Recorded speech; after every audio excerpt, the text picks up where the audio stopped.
Bienvenue dans cette seconde partie de Demain à la Une. En 2020, le prix Nobel de la paix avait couronné le Programme alimentaire mondial, plus grande organisation de lutte contre la faim.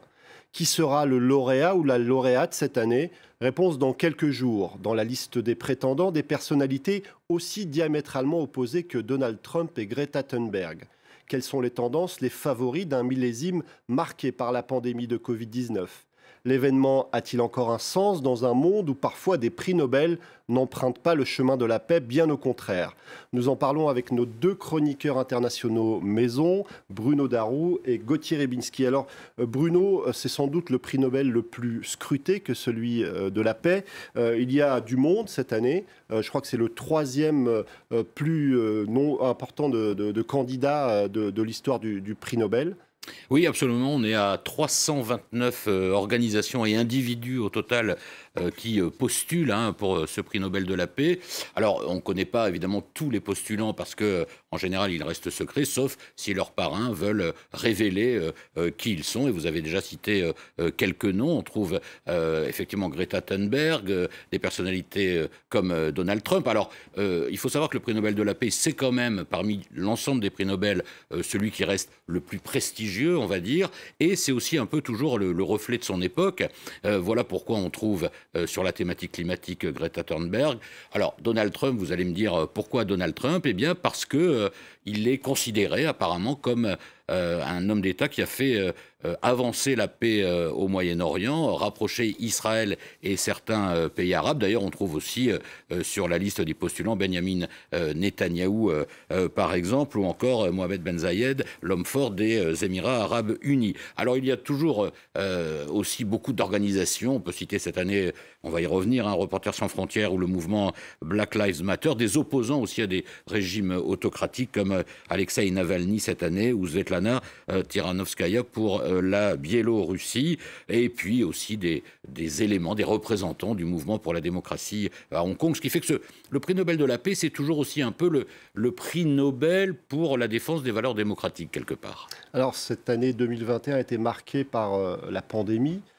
Et évidemment, dans les candidats, c'est aussi des candidats qui sont liés à ce qu'on a vécu ces dernières années.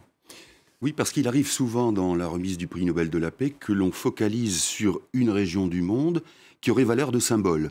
Qui aurait valeur, ça a été le cas par exemple après la signature des accords d'Oslo entre Israël et les Palestiniens, où certes le conflit était le conflit majeur du Moyen-Orient, mais où on estimait que la paix conclue avait une valeur universelle. Et là, c'est un petit peu la même chose à une échelle différente, c'est-à-dire que le Covid, effectivement, étant une pandémie, on a choisi un certain nombre d'organisations qui sont nominées, comme l'Alliance du vaccin, Gavi, comme la Coalition pour les innovations en matière d'épidémie et de préparation au risque de l'épidémie. Si vous voulez, il y a toujours une gêne dans ce prix Nobel de la paix parce que soit il vient couronner des efforts, soit il est en avance par rapport aux efforts encore à accomplir et qu'il se veut toujours comme quelque chose d'incontestable. On verra par la suite qu'il peut l'être.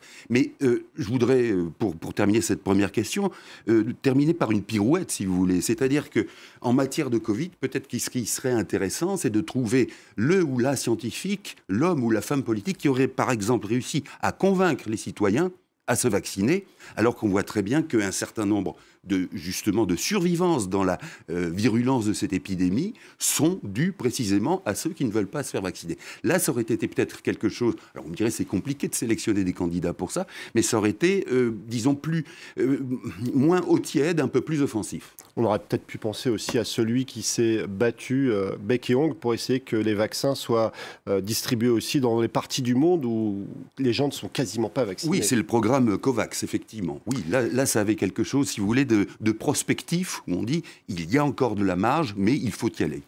Alors Bruno, vous l'avez évoqué brièvement tout à l'heure, le combat contre les fausses informations et la liberté de la presse, c'est aussi quelque chose qui, chaque année, revient régulièrement dans les candidatures au Nobel de la paix.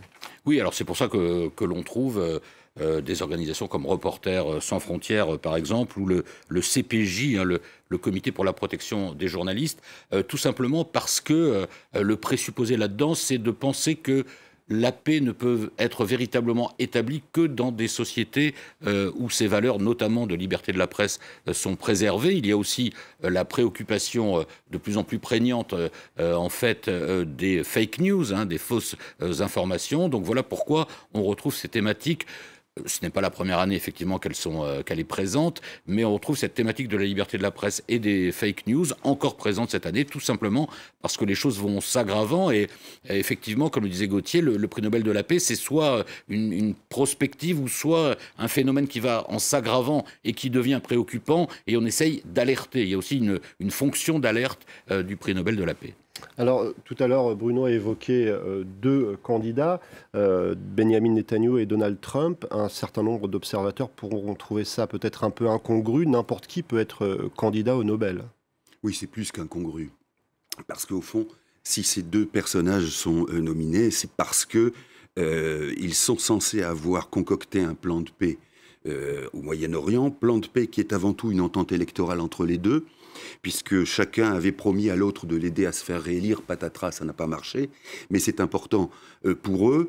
Et ce plan de paix, qui était en fait un émiettement des territoires palestiniens, pour en faire des territoires économiquement viables pour Israël et anéantir toute perspective politique pour les Palestiniens.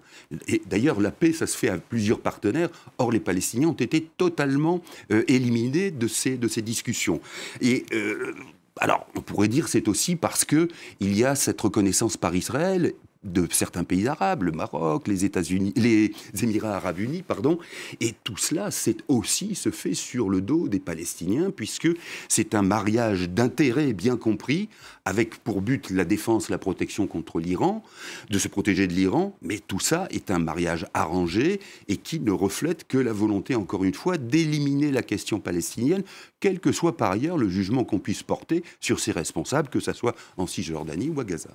Alors Bruno, aux États-Unis, cette année, le procès de Derek Chauvin, le policier condamné pour l'assassinat de George Floyd, a fait beaucoup de bruit et ce n'est pas étonnant de voir le mouvement Black Lives Matter être parmi les candidats, tout comme Greta Thunberg, puisqu'on a eu notamment sur l'hémisphère nord un été suffocant avec des incendies qui a rappelé à quel point le dérèglement climatique était présent.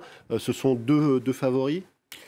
Alors, de favoris, je ne suis pas Madame Soleil, je ne vais pas me risquer, mais enfin, disons que oui, en tout cas, par exemple, le mouvement Black Lives Matter pourrait être considéré comme faisant partie, en tout cas, des favoris, tellement l'émergence de ce mouvement a une nouvelle fois, parce que ce n'était pas la première fois, mis ce problème des discriminations contre les Afro-Américains sur le devant de la scène aux États-Unis.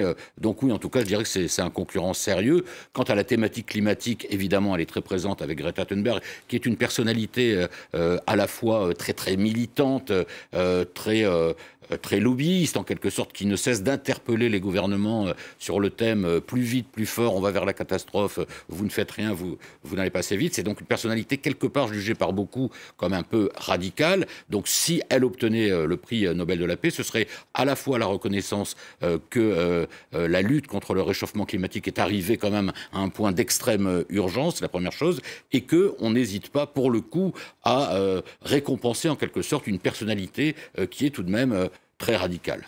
Alors Bruno soulignait qu'on n'est pas Madame Soleil, le suspense reste entier, mais parfois le comité Nobel n'a pas toujours du flair. Certains lauréats n'ont pas toujours été à la hauteur. Il y a quelques exemples, Gauthier. Oui, là, moi, je vais être Monsieur Orage dans ce cas-là, parce que effectivement, on peut citer alors Abiy Ahmed, le Premier ministre éthiopien, qui avait bien commencé dans l'idée de décloisonner la société en essayant de casser les rivalités tribales, les rivalités ethniques. Et puis, il s'est passé quelque chose. Il s'est converti, à la fin des années 2000, au pentecôtisme. Et là, a commencé à naître en lui, malheur de la religion, finalement, la volonté de briser ce qu'était le tigré dont l'ethnie était traditionnellement, enfin non pas majoritaire, mais qu'elle occupait le pouvoir. Et là, on sait ce que ça a donné, la guerre au Tigré, d'ailleurs dont on ne voit pas beaucoup de témoignages dans la mesure où ça se passe en vase clos, à huis clos. Et là, il y a quelque chose, évidemment, qui interpelle ceux qui ont nommé, enfin qui interpelle, je ne pense pas que ça les empêche de dormir, mais il y a quelque chose de questionnant, de grave par rapport à cette attitude. Cela veut dire aussi que l'homme est faillible, c'est pas une excuse, ça veut dire qu'il se transforme aussi, que les intentions d'Abiy Ahmed, au début, aient été louables, c'est indéniable, et en même temps, vous savez ce que c'est, l'ivresse du pouvoir, sa conversion probablement dans l'idée que l'Éthiopie a un rôle messianique à jouer en Afrique, il n'y est pas pour rien, et ça fait déjà un personnage sur lequel on peut se poser des questions.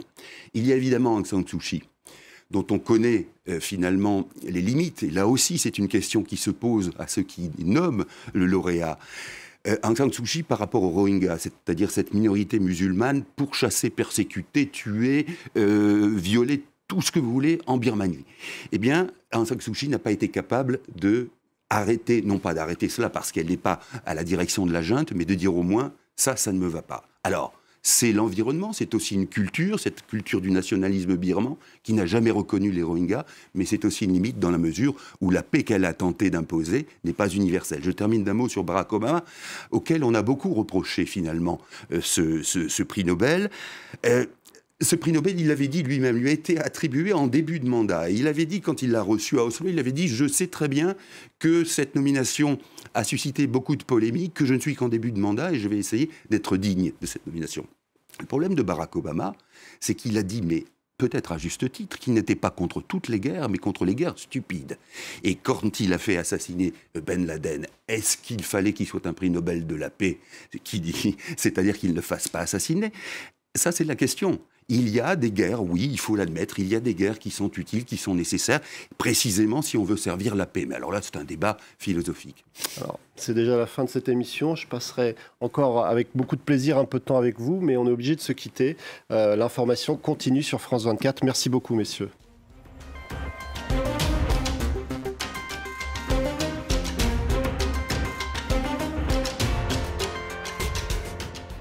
France 24 et la première présente. Bonjour à tous, retrouvez-nous chaque semaine dans l'Hebdo Outre-mer. Au programme, des reportages et des décryptages pour vous permettre de mieux comprendre les enjeux de ces territoires français. Nous reviendrons ensemble sur l'actualité de la semaine. Nous partagerons avec vous les bonnes idées des Outre-mer et vous ferons découvrir le patrimoine local. L'Hebdo Outre-mer, votre rendez-vous tous les week-ends sur France 24. Outre-mer, à voir sur France 24 et france24.com.